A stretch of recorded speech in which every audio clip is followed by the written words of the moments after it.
Hello everyone, আসসালামু আলাইকুম। HPC online প্ল্যাটফর্মে প্রত্যেককে স্বাগতম। আমরা একাদশ এবং দ্বাদশ শ্রেণীর বায়োলজি সেকেন্ড পেপার একটা গুরুত্বপূর্ণ একটা অধ্যায় শুরু করছিলাম, যেটার নাম হচ্ছে কি চলন এবং অঙ্গ চালনা। সেখানে আমরা কি ক্লাস 1 এবং ক্লাস 2তে আমরা কঙ্কালতন্ত্র উপাদান, কাজ, কঙ্কালতন্ত্র তোমার কি 2 ভাগে ভাগ করা যায়। একটা হচ্ছে অক্ষীয়, একটা হচ্ছে উপাঙ্গীয়। এসব সম্পর্কে আলোচনা করছিলাম যে অক্ষীয় আবার ৩টা পার্ট দেওয়া আছে। সেটা হচ্ছে কি তোমার হচ্ছে কি বক্ষপিঞ্জর, করোটি এবং মুখমণ্ডল অস্থি নিয়ে গঠিত। এসব সম্পর্কে আলোচনা করছিলাম। হ্যাঁ? তারপর প্রতিটা পার্ট সম্পর্কে আমরা আলোচনা করছিলাম। তো সুন্দরভাবে যারা সুন্দরভাবে ক্লাসটা করে নেওনি, তারা সুন্দরভাবে তোমরা আমাদের এইচপিসি অনলাইন প্ল্যাটফর্ম ইউটিউব চ্যানেলে চলে যেয়ে তোমরা সুন্দরভাবে কি ক্লাসটা করে নিবা এবং ফেসবুক পেজে আমাদের ওই নামে সার্চ দিলে তোমার ফেসবুক পেজে চলে আসবে। তো ওখানে প্রতিনিয়ত ভিডিও আপলোড দেওয়া হয়। তোমরা কাইন্ডলি কষ্ট করে ক্লাসটা দেখে নিবা। এতটুকুই তোমাদের কাছে রিকোয়েস্ট। তো আমরা আজকে ক্লাস 3 শুরু করতে যাচ্ছি, যেটা তোমার টপিক বেস হবে বক্ষপিঞ্জ আমরা পড়ছিলাম। তারপর নেক্সট পার্টে পড়ছিলাম যে তোমার হচ্ছে কি প্রকৃত পশুকা, অপ্রকৃত পশুকা, ভাসমান প্রকৃত পশুকা এসব সম্পর্কে আলোচনা করছিলাম। আজকে আমরা কি উপাঙ্গীয় কঙ্কালের পার্টটা পড়বো। আমরা ক্লাস 1 এবং ক্লাস 2তে আমরা আলোচনা করছিলাম যে তোমার হচ্ছে কি অক্ষীয় কঙ্কাল তন্ত্র সম্পর্কে আলোচনা করছিলাম। অ্যান্ড আজকে আমরা উপাঙ্গীয় কঙ্কালতন্ত্র সম্পর্কে আলোচনা করব। তো এই উপাঙ্গীয় কঙ্কালতন্ত্রের ক্লাসে প্রত্যেকে স্বাগতম। ঠিক আছে? তো আমরা কথা না বলে আমরা কি টপিকে চলে আসি। আমরা এখানে কথা বলবো না, টাইম ওয়েস্ট করবো না, টাইমটাকে যথাসম্ভব ইউজড করব। ঠিক আছে? তো আমরা টপিকে চলে আসি যে উপাঙ্গীয় কঙ্কালতন্ত্রকে বলা হয় অ্যাপেন্ডিকুলার স্কেলিটন বলা হয়। ঠিক আছে? তো ঊর্ধ্ববাহু, ঊর্ধ্ব মানে তোমার হচ্ছে কি তোমার হচ্ছে কি মানে তোমার উপরে কে বোঝায়। ঠিক আছে? ঊর্ধ্ববাহু অর্থাৎ 2 বাহু এবং বক্ষ অস্থিচক্র, এবং নিম্নবাহু 2 পা এবং তোমার হচ্ছে কি শ্রেণী অস্থিচক্র, এর অস্থিগুলোকে একত্রে উপাঙ্গীয় কঙ্কালতন্ত্র বলে থাকে। তাহলে যদি এমসিকিউতে তোমার কোশ্চেন যদি আসে বড়জোরভাবে যে উপাঙ্গীয় কঙ্কালতন্ত্র কোন 2টা পার্ট নিয়ে গঠিত, একটা হচ্ছে ঊর্ধ্ববাহু, ঊর্ধ্ব বাহুঙ্গ, আর একটা হচ্ছে কি নিম্ন বাহুঙ্গ। ঊর্ধ্ব বাহুঙ্গ তোমার হচ্ছে কি 2 বাহু নিয়ে গঠিত, অর্থাৎ হাত অংশটা নিয়ে গঠিত, এবং নিম্নাঙ্গ হচ্ছে কি 2 পা নিয়ে গঠিত। এসব সম্পর্কে আলোচনা করব যে হাতের কোন কোন অস্থি আছে এবং সেটার নাম কি, কাজটা কি।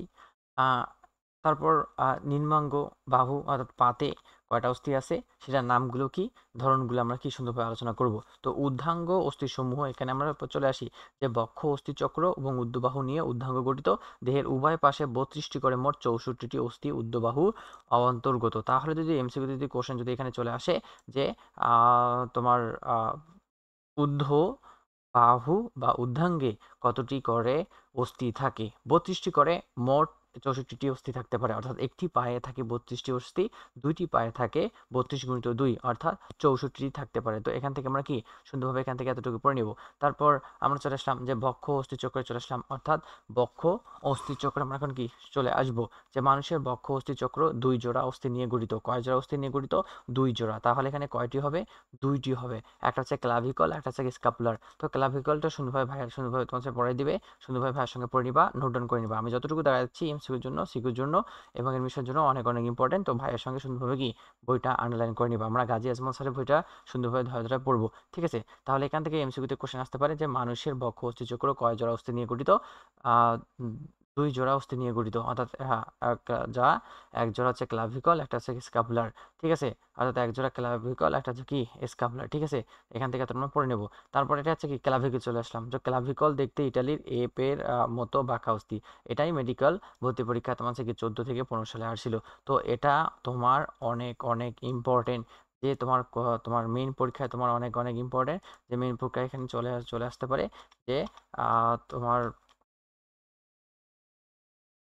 ক্লাভিকল দেখতে কিসের মতো? ক্লাভিকল দেখতে তোমার সাথে দেখতে তোমাদের মানে তোমার সাথে এপ লিটারের মতো, অর্থাৎ ইটালি এব আকৃতির মতো ক্লাভিকল হতে পারে, যেটা তোমার এমসিকিউর জন্য, সিকিউর জন্য এবং এডমিশনের জন্য অনেক অনেক ইম্পর্টেন্ট, অর্থাৎ ইনফিনিটি স্টার ইম্পর্টেন্ট। ঠিক আছে না? Infinity star important, infinity star তোমার হচ্ছে কি ইম্পর্টেন্ট। তো এই পার্টটা ইম্পর্টেন্ট।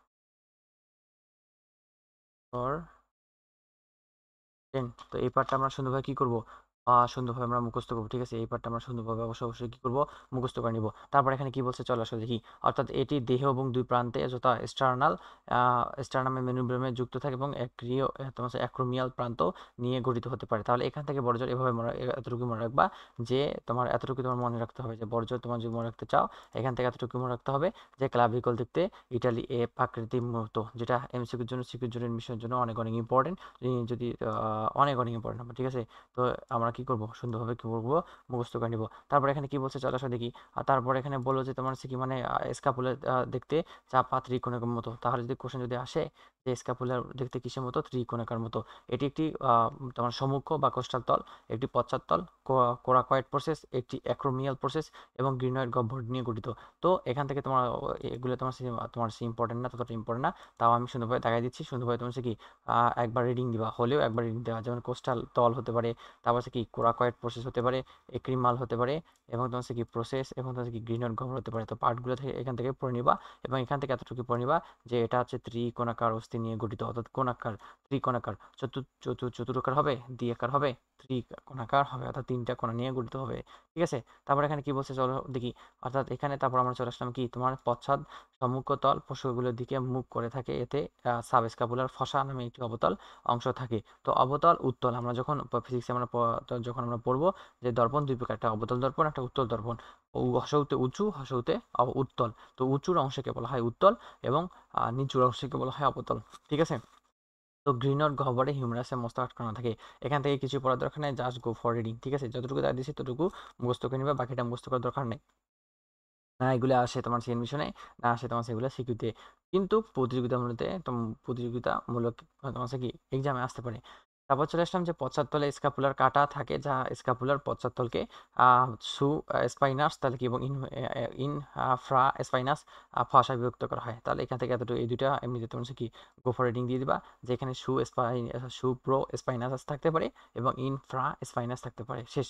এখান থেকে এতটুকু পড়ে তোমার কি সুন্দরভাবে কভার আপ হয়ে যাবে। তারপর আমরা নেক্সট পেজে চলে যাই। অর্থাৎ ঊর্ধ্ববাহু এবং অগ্র পদের অস্থি। তো এই পার্টটা থেকে আমরা এতটুকু সম্পর্কে জানলাম যে ঊর্ধ্ববাহু অস্থি তোমার হচ্ছে 32টি করে মোট 64টি অস্থি নিয়ে গঠিত। হ্যাঁ, তারপর বক্ষ অস্থি চক্র তোমার দুই জোড়া নিয়ে গঠিত। একটা পার্ট হচ্ছে ক্লাভিকল, অন্য পার্ট হচ্ছে স্ক্যাপুলার। এবং ক্লাভিকল দেখতে ইটালির এফ আকৃতির, যেটা ইনফিনিটেস্টার ইম্পর্টেন্ট, এমসিকিউ হোক, সিকিউ হোক, বা তোমার এডমিশনের ক্ষেত্রে হোক, মেডিকেল তো মাস্ট পড়তে হবে। তারপর বলছে কি স্ক্যাপুলার দেখতে তোমার হচ্ছে কি ত্রিকোণাকার মতো এবং কতগুলো এগুলো উপাদান নিয়ে গঠিত, যেমন কোস্টাল তল, তারপর হচ্ছে কোরাকয়েড প্রসেস, এক্রোমিয়াল প্রসেস এবং গ্রিনয়েড গহ্বর হতে পারে। এবং এটা দেখতে তোমার অবতলের মতো, এবং এখানে রয়েছে প্রো স্পাইনাস থাকতে পারে এবং ইনফ্রা স্পাইনাস থাকতে পারে। এখান থেকে এতটুকু পড়লে that will be more than enough, এমসিকিউর জন্য কভার হয়ে যাবে। ঊর্ধ্ববাহু এবং অঙ্গপথের অস্তিত্বে আমরা চলে আসলাম যে bone of forelimb or upper limb হতে পারে। মানবদেহের কাঁধের অঞ্চল থেকে দুপাশে দুটি বাহু ঝুলে থাকে, এটি হচ্ছে ঊর্ধ্ববাহু। প্রত্যেক বাহুর ছোট বড় 30টি অস্থি নিয়ে গঠিত। তাহলে প্রত্যেক বাহুতে কয়টি অস্থি নিয়ে গঠিত? 30টি অস্থি নিয়ে গঠিত। এই পার্টটা তোমরা সুন্দরভাবে কি করে নিবা, আন্ডারলাইন করে নিবা। তারপর এখানে বলছে যে ওই বাহু যে নিম্নোক্ত অস্থি নিয়ে গঠিত, 30টি ছোট বড় অস্থি নিয়ে গঠিত, এগুলো সম্পর্কে প্রথমে আলোচনা করা হয়েছে। তো আমরা টপিকে চলে আসবো যে প্রথম হচ্ছে কি হিউমেরাস। হিউমেরাস সম্পর্কে কেন আমরা সুন্দরভাবে কি করবো, আলোচনা করব। তারপর কি কি দেওয়া আছে, তারপরে কি রেডিয়াস এবং আলনা সম্পর্কে আলোচনা করবো। একটা হচ্ছে রেডিয়াস আর একটা আলনা, ঠিক আছে? তো প্রথমে হিউমেরাস, তারপর রেডিয়াস, আলনা, তারপর হচ্ছে কি কার্পার অস্থি সম্পর্কে আলোচনা করবো। তো কার্পার অস্থিটা তোমার হাতের কোন স্থানে অবস্থান করে থাকে এবং কয়টি অস্থি নিয়ে গঠিত সম্পর্কে আলোচনা করব।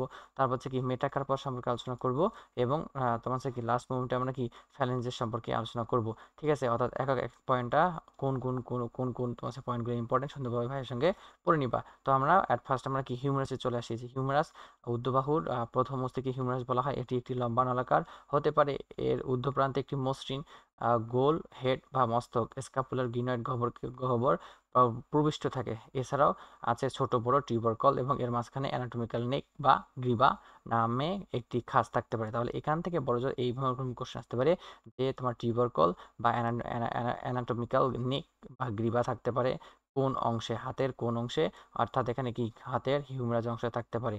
এটা তোমার অনেক অনেক ইম্পর্টেন্ট। তোমার এই কোশ্চেনটা তোমার ওভারঅল তোমার থেকে যদি বোর্ড কোশ্চেন অ্যানালাইসিস করো তাহলে এই কোশ্চেনটা তুমি ওভারঅল পেয়ে যাওয়া, ঠিক আছে? তো আমরা কি করব, আমরা এই পার্টটা আমরা সুন্দরভাবে মুখস্থ করব যে এখানে তোমার কি কি থাকতে পারে, এখানে তোমার কি কি থাকতে পারে, এখানে তোমার কি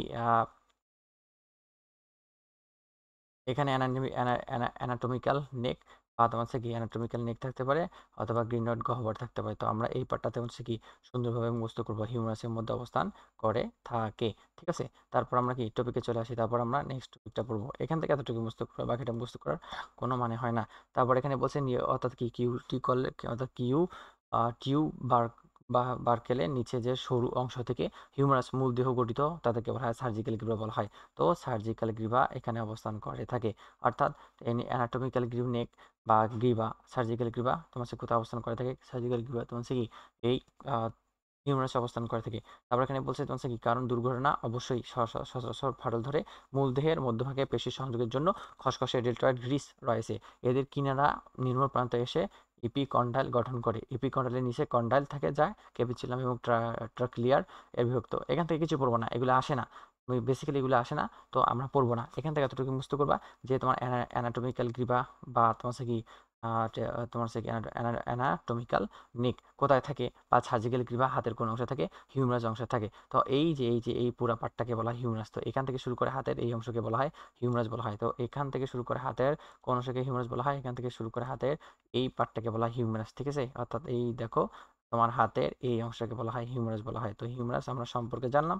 এখানে তোমার হচ্ছে কি অ্যানাটমিক্যাল গ্রীবা বা সার্জিক্যাল গ্রীবা থাকতে পারে। তারপর আমরা কি এখন নেক্সট টপিক আমরা কি তোমার চলে যাব। তারপর রেডিয়াস আনলাইন চলে আসলাম, যে উর্ধ্ববাহুর মধ্যবর্তী অংশ দুটি লম্বা নলাকার ঘন সংলগ্ন অস্থি নিয়ে গঠিত। এটি একটি অযথা আলনা এবং তোমার হচ্ছে কি রেডিয়াস নিয়ে গঠিত। তাহলে এটা দুইটা পার্ট দেওয়া আছে, একটা আলনা দেওয়া আছে, একটা রেডিয়াস দেওয়া আছে। এই অংশটাকে বলা হয় আলনা, দেখো এই অংশটাকে বলা হয় আলনা, এবং তারপর দেওয়া আছে রেডিয়াস। তো হাতের হিউমারাসের পরের অংশকে বলা হয় দুইটা পার্টে অংশ তোমার হচ্ছে বিভক্ত, একটা হচ্ছে আলনা আর একটা হচ্ছে কি রেডিয়াস। ঠিক আছে, তারপর এখানে বলছে অন্তর্ভাগে অস্থি আলনা এর ঊর্ধ্ব প্রান্তে কর্নয়েড প্রসেস এবং ওলিনক্রোনেড প্রসেস একটি ট্রক্লিয়ার নাস এবং টিউবারসিটি অবস্থিত। নিম্ন প্রান্তে মাথা এবং স্টাইলয়েড প্রসেস বিভক্ত। রেডিয়াসের ঊর্ধ্ব প্রান্তে রয়েছে একটি খাঁজ সহ মাথা, গ্রীবা, আয়ুবেদ এবং নিম্ন প্রান্তে কার্পাল অস্থির সংযোগীয় তল, একটি স্টাইলয়েড প্রসেস। ঊর্ধ্ব প্রান্তে রেডিয়াস ও আলনা এনুলার পেশিতে এবং বাকি অংশ ব্রাকিয়াল ঝিল্লি দিয়ে যুক্ত থাকতে পারে। তো এখান থেকে কিছু পড়বা না, এখান থেকে জাস্ট গো ফর রিডিং। যদি জানতে পারো তাহলে 5-6 বার তোমার রিডিং দিবা, এমনিতে তোমার মাথায় চলে আসবে। এখান থেকে এতটুকু মুখস্থ করবা যে রেডিয়াস আলনায় দুটি পার্ট থাকে, একটা হচ্ছে কি আলনা, একটা রেডিয়াস। সেটা তোমার হচ্ছে কি তোমার হাতের কোন অংশের পরে অবস্থিত, সেটা হচ্ছে কি হিউমারাস অংশের পরে অবস্থিত হতে পারে। তো সুন্দরভাবে কি করবা, সুন্দরভাবে এতটুকু পড়ে হবে। দেখো এই পার্টটাকে বলা হয় তোমার হচ্ছে কি বলা হয় আলনা বলা হয়, এবং এই পার্টটাকে বলা হয় কি রেডিয়াস বলা হয়। তো সুন্দরভাবে আমরা হিউমারাস সম্পর্কে আলোচনা করলাম, এখন রেডিয়াস সম্পর্কে আমরা কি আলোচনা করলাম। হিউমারাস সম্পর্কে আলোচনা করলাম, রেডিয়াস সম্পর্কে আলোচনা করলাম। এখন আমরা কি কার্পাল সম্পর্কে আলোচনা করব, অর্থাৎ কার্পালের অংশে কোন কোন ইম্পর্টেন্ট ওটা আমরা পড়ে নেব। যে দু সারিতে 4টি করে মোট 8টি ছোট ছোট বিভিন্ন তোমার হচ্ছে কি আকৃতির কার্পাল অস্থির কবজি গঠিত। তাহলে এখান থেকে তোমার হচ্ছে কি, এখান থেকে তোমার হচ্ছে কোশ্চেন চলে আসতে পারে। কোশ্চেন তোমার মেডিকেলে এডমিশন টেস্টে তোমার চলে আসছিল যে তোমার কার্পাল অস্থি দু সারিতে 4টি করে মোট 8টি অস্থি নিয়ে গঠিত। সেটা কার্পাল অস্থি, কার্পাল অস্থির সংখ্যা কত থাকতে পারে, 4টি করে মোট 8টি অস্থি থাকতে পারে। তাহলে এটা মেডিকেল ভর্তি পরীক্ষা 16 থেকে 17 আসছিল। তো সুন্দরভাবে এই পার্টটা আমরা কি মুখস্থ করব। ঠিক আছে, তাহলে কয়টি থেকে কয়টি থাকতে পারে, 4টি করে মোট 8টি ছোট ছোট অস্থি থাকতে পারে। সেটা কি থাকতে পারে, কার্পাল অস্থি থাকতে পারে। এখান থেকে এতটুকু পড়ে নিবা। তারপর বলছে কি গোড়ার দিকে সারি রয়েছে স্পেনয়েড, লুনেট, ট্রাইকুয়েটর, পিসিফর্ম অস্থি, এবং প্রান্তের দিকে রয়েছে ট্রিপিজিয়াম, ট্রুপোজয়েড, ক্যাপিটেট এবং হ্যামেট। তো এইগুলো তোমার পড়তে হবে, ট্রু ফলসের জন্য পড়তে হবে যে এই তোমার অস্থিগুলো কোথায় সাথে যুক্ত থাকে, বা কোন অঙ্গের সাথে যুক্ত থাকে, কোন অস্থির সাথে যুক্ত থাকতে পারে। এগুলা তোমার হচ্ছে কি কার্পালের সাথে যে অস্থির সাথে কি যুক্ত হতে পারে। এটা দেখো, এটা মেডিকেল ভর্তি পরীক্ষা 11 থেকে 12 ছিল। তো এই কোশ্চেন থেকে তোমার ওভারঅল তোমার এই কোশ্চেন থেকে তোমার মেডিকেল ভর্তি পরীক্ষায় তোমার একবার 16-17-তে একটা কোশ্চেন আসছিল, আর একটা 11-12-তে কোশ্চেন আসছিল। তো এই পার্টটা তোমার হচ্ছে কি এমনিতে অনেক অনেক ইম্পর্টেন্ট। তো তোমার হচ্ছে কি এটা এডমিশনের জন্য ইম্পর্টেন্ট। তো এটা আমরা কি করব, এটা আমরা সুন্দরভাবে কি করব, এটা আমরা সুন্দরভাবে আমরা পড়ে নেব। ঠিক আছে, এটা সুন্দরভাবে আমরা কি করব, পড়ে নিব। তারপর তারপর আমরা চলে আসি, তারপর মেটাকার্পারে চলে আসি। মেটাকার্পার এখানে কি বলছে, তো মেটাকার্পার হাতের তালু বা করতলে গঠনকারী 5টি অস্থি নিয়ে গঠিত। তাহলে তোমার যদি এমসিকিউতে কোশ্চেন আসে যে মেটাকার্পার কয়টি অস্থি নিয়ে গঠিত, 5টি অস্থি নিয়ে গঠিত, ঠিক আছে। এগুলো লম্বা নলাকার একটি ঘোড়া শ্যাফট এর মাথা নিয়ে গঠিত। তাহলে এখান থেকে 5 সংখ্যাটা মনে রাখবা। তারপর ফ্যালেঞ্জেসে চলে আসো, অর্থাৎ আঙ্গুলের অস্থিগুলোকে বলা হয় ফ্যালেঞ্জেস। তাহলে কি, দেখো আঙ্গুলের অস্থিকে কি বলা হয়, ফ্যালেঞ্জেস বলা হয়। তাহলে হাতের তালুর অংশকে বলা হয় মেটাকার্পাল, এবং তোমার আঙ্গুলের অস্থিগুলোকে বলা হয় ফ্যালেঞ্জেস। এগুলো খাটো নলাকার হতে পারে, বৃদ্ধাঙ্গুলে 2টি এবং অন্যাঙ্গুলে 3টি করে ফ্যালেঞ্জেস থাকতে পারে। তাহলে এই পার্টটা তোমার মুখস্থ করতে হবে এমসিকিউর জন্য এবং তোমার মেইন পরীক্ষার জন্য, যে ফ্যালেঞ্জেসে তোমার বৃদ্ধাঙ্গুলের সংখ্যা কতটি থাকতে পারে, 2টি থাকতে পারে, এবং অন্যান্য আঙ্গুলে তোমার কি 3টি করে থাকতে পারে। এতটুকু তোমার কি করতে হবে, এতটুকু তোমার সুন্দরভাবে কি করতে হবে, মুখস্থ করতে হবে তোমার মেইন পরীক্ষার জন্য। তো আমরা আবার একবার পড়ে নিই, যে তোমার ফ্যালেঞ্জেসে তোমার কি বৃদ্ধাঙ্গুলে 2টি থাকে এবং অন্যান্য আঙ্গুলে তোমার কি 3টি করে থাকতে পারে, ঠিক আছে। তো এখান থেকে এতটুকু আমরা কি পড়ে নেব, ঠিক আছে। তো আরেকবার চলো আরেকবার রিভিশন দিই। তো আমরা ঊর্ধ্ববাহু, অর্থাৎ তোমার ঊর্ধ্ববাহু বা অগ্রপদের অস্থি হচ্ছে কি ছোট বড় 30টি থাকতে পারে। সেটা তোমার পার্ট কতগুলো দেওয়া আছে, যেমন হিউমারাস দেওয়া আছে, ঠিক আছে না। হিউমারাস থেকে এতটুকু মনে রাখবা যে অ্যানাটমিক্যাল নেক বা গ্রীবা থাকতে পারে, সার্জিক্যাল গ্রীবা থাকতে পারে এই পার্টে। তারপর আমরা চলে আসলাম কি রেডিয়াস আলনাতে চলে আসলাম। তো রেডিয়াস আলনা থেকে এতটুকু মুস্ত করবা যে এই দুইটা পার্ট দেওয়া আছে, একটা রেডিয়াস একটা হচ্ছে আলনা, শেষ। এখান থেকে এতটুকু পড়ে নিবা। কার্পাল থেকে অনেক ইম্পর্টেন্ট এই পয়েন্টটা, যে কার্পাল হচ্ছে তোমার কি দু সারিতে 4টি করে মোট 8টি ছোট ছোট বিভিন্ন কার্পাল থাকতে পারে, এবং সেগুলো কি স্পানয়েড, লুনেট, ট্রাইকুয়েটাল, পিসিফর্ম, বা তারপর প্রান্তের দিকে তোমার ট্রেপেজোয়াম, ট্রেপেজয়েড, ক্যাপিটেট, হ্যামেট থাকতে পারে। তো এগুলো সুন্দরভাবে কি করে নিবা, ভাইয়ের সঙ্গে পড়ে নিবা, দাগাই নিবা। তারপর আমরা চলে আসলাম কি মেটাকার্পাল চলে আসলাম। মেটাকার্পাল থেকে এতটুকু মুস্ত করবা যে অস্থির সংখ্যা হচ্ছে 5টি। ফ্যালেঞ্জেস থেকে এতটুকু মনে রাখবা যে তোমার হচ্ছে বৃদ্ধাঙ্গুলে 2টি এবং অন্যান্য আঙ্গুলে কি থাকে, 3টি থাকে। এখান থেকে এতটুকু পড়ে তোমার কভার হয়ে যাবে। এটা তোমার সিকিউর জন্য ইম্পর্টেন্ট না, এমসিকিউর জন্য অনেক অনেক ইম্পর্টেন্ট। এই টপিকটা তোমার কি সিকিউর জন্য অতটা ইম্পর্টেন্ট না, এটা তোমার এই টপিকটা তোমার কি এমসিকিউর জন্য ইম্পর্টেন্ট, এমসিকিউর জন্য এটা ইম্পর্টেন্ট। আমরা এমসিকিউর জন্য কি এই পার্টটা আমরা কি করব, এই পার্টটা আমরা সুন্দরভাবে আমরা কি করে নিব, ঠিক আছে। তারপর আমরা চলে আসি, তারপর এখানে কি বলছে, নেক্সট পার্টে কি বলছে, আমরা ঊর্ধ্ব অস্থির সমূহ ঊর্ধ্বাঙ্গের অস্থির সমূহ সম্পর্কে জানলাম। এখন আমরা নিম্নাঙ্গের অস্থির সম্পর্কে জানবো, অর্থাৎ হাত অর্থাৎ বাহু সম্পর্কে আমরা জানলাম। এখন আমরা কি পা এর সম্পর্কে আমরা আলোচনা করব, ঠিক আছে। চলো আমরা কি আলোচনা করে নিই, যে শ্রীনি অস্থিচক্র দু পায়ে নিচে নিম্নাঙ্গে গঠিত। তাহলে শ্রীনি অস্থিচক্র কোথায় অবস্থিত, দু পায়ের নিচে নিয়ে গঠিত হতে পারে। এতটুকু আমরা কি দেখাই নেব। দেহের উভয় পাশে 31টি করে মোট 62টি অস্থি থাকে। তাহলে তোমার নিম্ন অস্থি সমূহ কতটি করে থাকতে পারে, 31টি করে মোট 62টি অস্থি থাকতে পারে, যা তোমার এমসিকিউর জন্য কি অনেক অনেক ইম্পর্টেন্ট। এগুলাই তোমরা কি অবশ্যই এক্সামে পেয়ে যাবা, ঠিক আছে। তারপর এখানে বলছে কি শ্রীনি অস্থি চক্র আমরা সম্পর্কে আলোচনা করবো, যে এটি ইলিয়াম, অর্থাৎ কি কি নিয়ে গঠিত হতে পারে। ইলিয়াম ইংলিশ টার্মটা মুখস্থ করবা, যে ILI ইউএম, তারপর ইলিয়াম, তারপর হচ্ছে কি ইসচিয়াম এবং পিউবিস অস্থি নিয়ে গঠিত হতে পারে। তাহলে এখান থেকে বর্জ্য কোশ্চেন যদি এমসিকিউতে বা ট্রু ফলসে আসতে পারে, যে শ্রেণী অস্থিচক্র কি কি উপাদান নিয়ে গঠিত, একটা হচ্ছে ইলিয়াম, একটা ইসচিয়াম, একটা পিউবিস নিয়ে গঠিত। প্রাপ্তবয়স্ক মানবের এই একত্রিত অস্থিগুলো একত্রিত হয় নিতম্ব স্তনি গঠন করে থাকে, যাকে বলা হয় কি হিপ বর্ন বলা হয়। তাহলে এখান থেকে তোমার এমসিকিউতে কোশ্চেন আসবে, যে শ্রেণী অস্থিচক্র কি কি উপাদান নিয়ে গঠিত। শ্রেণী অস্থিচক্র তোমার হচ্ছে কি ইলিয়াম, ইচিয়াম, পিউবিস নিয়ে গঠিত, এবং সবগুলো মিলে তোমার নিতম্ব ও অর্থাৎ নিতম্বাস্থি অর্থাৎ হিপ বর্ন গঠন করতে পারে। এখান থেকে এতটুকু পড়ে নিবা, ঠিক আছে।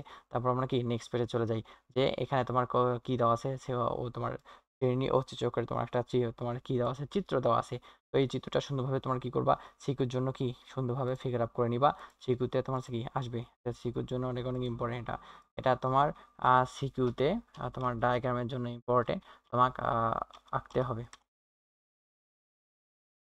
সুন্দরভাবে কি করতে হবে, আঁকতে হবে সুন্দরভাবে। তোমার হচ্ছে কি এটা সিকিউর জন্য তোমার কি মেন পরীক্ষায় তোমার আঁকতে হবে। তো সুন্দরভাবে কি এটা বাসায় সুন্দরভাবে বসে সুন্দরভাবে বারবার আঁকবা, প্র্যাকটিস করবা। পারলে আমাদের গ্রুপে তোমরা কি নিচের তোমার ছবিটা কীভাবে আঁকলা কীভাবে না আঁকলা সুন্দরভাবে তোমরা হচ্ছে কি পোস্ট দিতে পারো। এতে আহ, অল্প একটু ভালো লাগবে, যে মনে করবো যে তোমরা মানে ক্লাসগুলো ইফেক্টিভভাবে করতেছো এবং তোমাদের ক্লাসগুলো আমি ভালোভাবে নিতে পারতেছি, ঠিক আছে। তারপর আমরা চলে আসি যে ইলিয়াম দেহ এবং ডানার বিভক্ত হতে পারে। তাহলে ইলিয়াম কিসে বিভক্ত হতে পারে?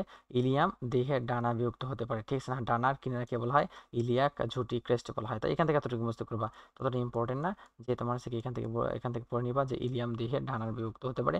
কিনারা দুটি উঁচু অংশে সমাপ্ত ঘটে, এদের সম্মুখ সুপিরিয়র ও পশ্চাৎ সুপিরিয়র কাটা বলে, আর নিচে থাকে সম্মুখ ইনফিরিয়র এবং পশ্চাৎ ইনফিরিয়র কাটা। এছাড়াও ইলিয়ামে তোমার হচ্ছে অ্যাকুয়েট রেখা, ইলিয়াক ফসা, গ্লুটিয়াল রেখা ও একটি অরিকুলার সংযোগী তল থাকতে পারে। তাহলে এখান থেকে তোমার হচ্ছে জাস্ট গো ফর রিডিং পড়ার কোনো মানে হয় না, ঠিক আছে। তারপর পিউবিসে চলে আসো, অর্থাৎ কি দেহের দুটি শাখা বিভক্ত। তাহলে তোমার কোশ্চেন যদি আর চলে আসে যে পিউবিস কয়টি শাখায় বিভক্ত, পিউবিস হচ্ছে কি দুটি শাখায় বিভক্ত। এখান থেকে এতটুকু মুখস্থ করলে তোমার কি হয়ে যাবে। তো পিউবিস হচ্ছে তোমার কয়টি শাখায় বিভক্ত হয়ে পুরা, পিউবিস হচ্ছে তোমার হচ্ছে কি দুইটি শাখায় বিভক্ত হতে পারে। শাখায় দুটিকে ঊর্ধ্ব এবং নিম্ন রেমি বলা হয়। ঊর্ধ্ব রেমাসের একটি পিউবিস আয়ুবেদ অর্থাৎ টিউবরসিটি এবং একটি পিউবিক ঝুঁটি থাকতে পারে। কিছু পড়বো না, জাস্ট এতটুকু মুখস্থ করবা যে পিউবিক দেহের দুটি শাখায় বিভক্ত হতে পারে। তারপর এখানে চলে আসো যে আয়ুর্বেদ এবং ইচিয়াম কাটা নিয়ে গঠিত, দরকার নেই। অর্থাৎ ইচিয়াম দেহের ঊর্ধ্ব এবং নিম্ন রেমিস, ইলিয়াম আয়ুর্বেদ এবং ইচিয়াল কাটা নিয়ে গঠিত।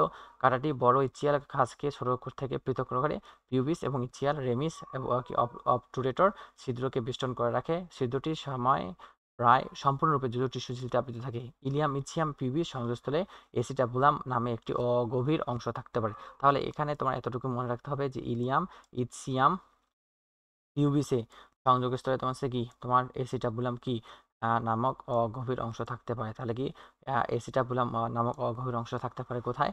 ইলিয়াম ইচিয়াম পিউবিসে। এখান থেকে এতটুকু মুখস্থ করবা, বাকিটা এখানে just go for reading, reading দিলে তোমার কি হয়ে যাবে। তারপর এখানে বলছে এতে ফিমারের মস্ত আটকানো থাকে। তাহলে আমাদের পায়ের তোমার হচ্ছে প্রথম পার্টটাকে বলা হয় ফিমার। তো ফিমারের মস্তকে তোমার হচ্ছে কি থাকে?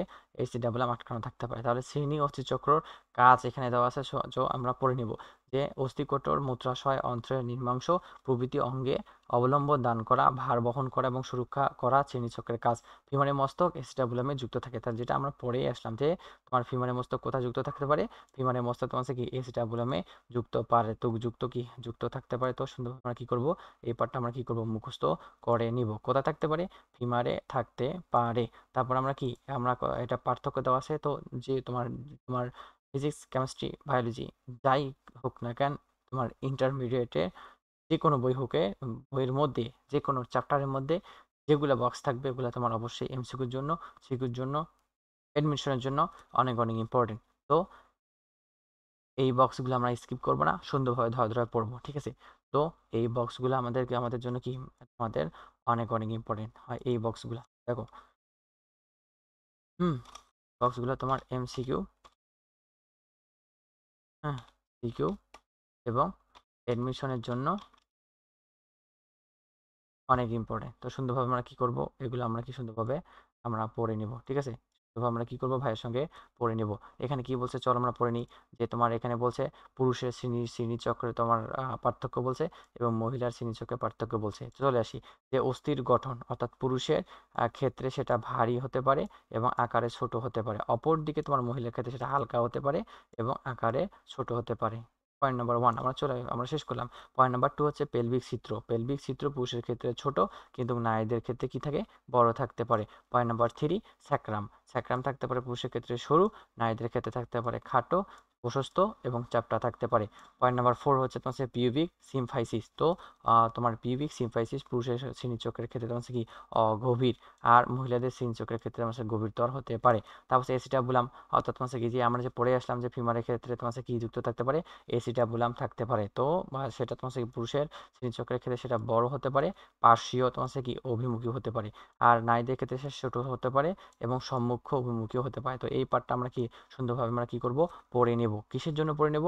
এমসিকিউর জন্য সুন্দরভাবে আমরা কি পড়ে নেব, এমসিকিউর জন্য তোমার কি অনেক অনেক ইম্পর্টেন্ট, ঠিক আছে। তো এই পার্টটা আমরা এমসিকিউর জন্য সুন্দরভাবে, এডমিশনের জন্য এবং মেইন পরীক্ষার জন্য আমরা কি সুন্দরভাবে আমরা পড়ে নেব, ঠিক আছে। অবশ্যই অবশ্যই পড়ে নেব, ভাইয়ের সঙ্গে অবশ্যই পড়ে নেব, ঠিক আছে। পড়লেই তোমার এই উপকার হবে, তুমি মিনি এক্সামে কমন পাবা, ঠিক আছে।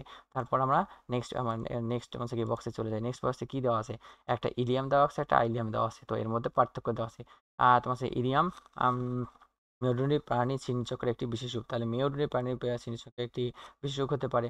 অপরদিকে তোমার হচ্ছে কি ইলিয়ম, সকল মেরুদণ্ডী এবং অমেরুদণ্ডী প্রাণীর পৌষ্টিক নালীতে ক্ষুদ্রান্ত একটি অংশ থাকতে পারে। এখানে তোমার এটা তোমার হচ্ছে ডানার মতো আকারের মতো দেখতে, এটা তোমার সরু নালীর বিশেষ হিসেবে অবস্থান করে থাকে। এটা হচ্ছে অস্থি নির্মিত, আর এটা হচ্ছে কি তরুণ স্থি নির্মিত বা পেশি স্তর নিয়ে গঠিত। এগুলো পড়ে নিবা যে ফিমারকে মেরুদণ্ডের সাথে যুক্ত রাখতে সাহায্য করে থাকে, আর এটা তোমার হচ্ছে খাদ্য পরিপাক এবং শোষণের কাজের সাথে সম্পর্কযুক্ত।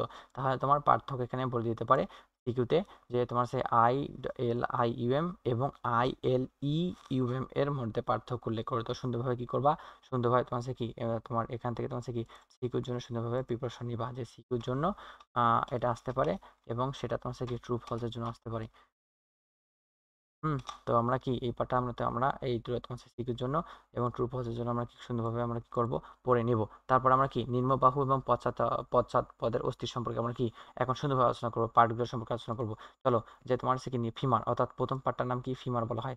তারপর তোমার কি দেওয়া আছে ফিমারের তোমার নেক্সট পার্টটাকে বলা হয় টিবিয়া ফিবুলা। আমরা যেমন হাতের ক্ষেত্রে বললাম না, যেমন হিউমারাসের পর তোমার হচ্ছে কি তোমার রেডিয়াস আনা ছিল, আর পায়ের ক্ষেত্রে তোমার প্রথম পার্টটাকে ফিমার, তোমার সে নেক্সট পার্টটাকে বলা হয় টিবিয়া ফিবুলা। তারপর এখানে দেওয়া আছে কি টার্সাল, অর্থাৎ টার্সাল সম্পর্কে আমরা আলোচনা করব।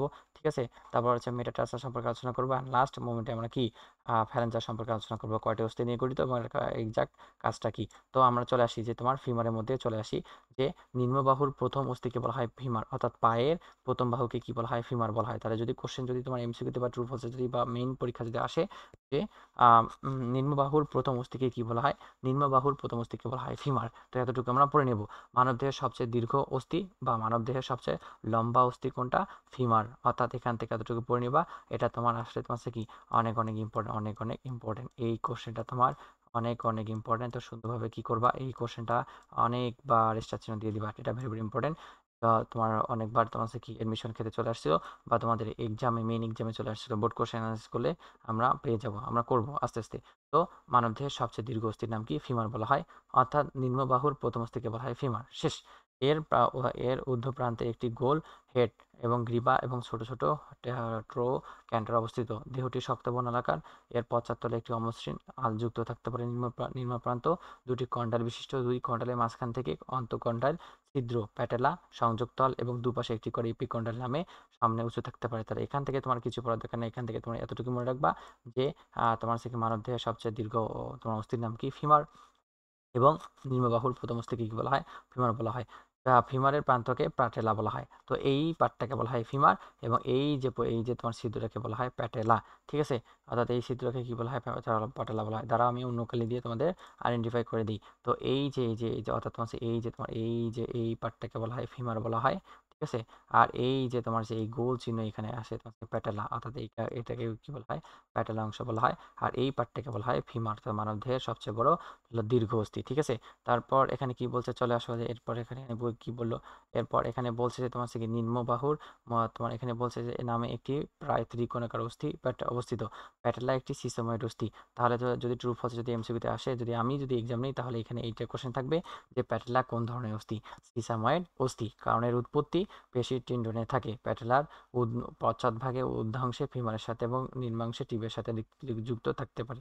তাহলে প্যাটেলার তোমার এই অংশটা তোমার সেই ঊর্ধ্বাংশে তোমার ফিমারের সাথে যুক্ত, এবং নিম্নাংশে তোমার কি এই টিবিয়ার পাড়ার সাথে যুক্ত। এখান থেকে এতটুকুই বলছে। তারপর আমরা কি টিবিয়া বা ফিবুলা থেকে ফিবুলা চলে আসি। যে টিবিয়া ফিবুলা থেকে আমরা এতটুকু মুখস্থ করব যে নিম্ন বাহুর মধ্যবর্তী অংশ দুটি অস্থি যথা টিবিয়া এবং ফিবুলা নিয়ে গঠিত। তাহলে যদি কোশ্চেন আসে, তাহলে টিবিয়া ফিবুলা কয়টি অংশ নিয়ে গঠিত, দুটি অংশ নিয়ে গঠিত, একটা টিবিয়া একটা হচ্ছে ফিবুলা। টিবিয়া সবচেয়ে মোটা, তাহলে টিবিয়া হচ্ছে কি সবচেয়ে মোটা। তাহলে যদি আসে যে টিবিয়া ফিবুলার মধ্যে কোনটা মোটা, তোমার হচ্ছে কি সবচেয়ে মোটা হচ্ছে কি, সবচেয়ে মোটা হচ্ছে এই পার্টটা, অর্থাৎ তোমার হচ্ছে কি সবচেয়ে মোটা হবে তোমার হচ্ছে কি টিবিয়া, ফিবুলা হবে না।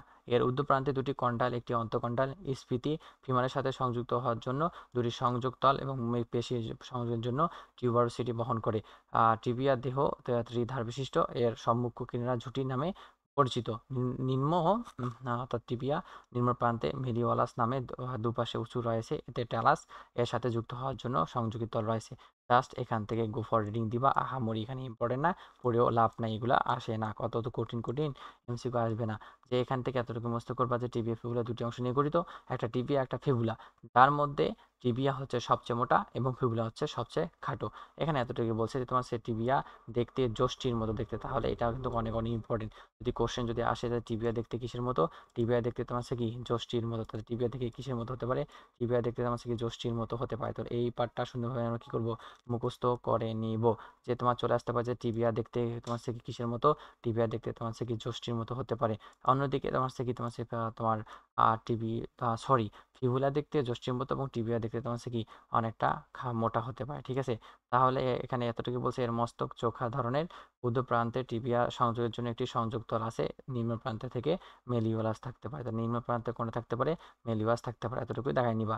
তো এখান থেকে আমরা এতটুকু সম্পর্কে আমরা জানলাম যে তোমার সে টিবিয়া ফিবুলা দুইটা অংশ থাকতে পারে, টিবিয়া ফিবুলা, তার মধ্যে মোটা হচ্ছে টিবিয়া এবং যষ্টির মতো দেখতে হচ্ছে ফিবুলা। তারপর এখানে মেলিওলাস থাকতে পারে। তারপর টার্সাল চলে আসি, যে পায়ের গোড়ালি বা তোমার সে কি পদতলে পশ্চাৎ অর্ধাংশে গঠনকারী অস্থিসমূহকে বলা হয় টার্সাল বলা হয়। তো 5 ধরনের 7টি টার্সাল অস্থি নিয়ে আমার তোমার সে কি 3টি সারি সূচিত হয়। তাহলে টার্সালের কয়টি অস্থি নিয়ে থাকতে পারে, 7টি অস্থি নিয়ে থাকতে পারে।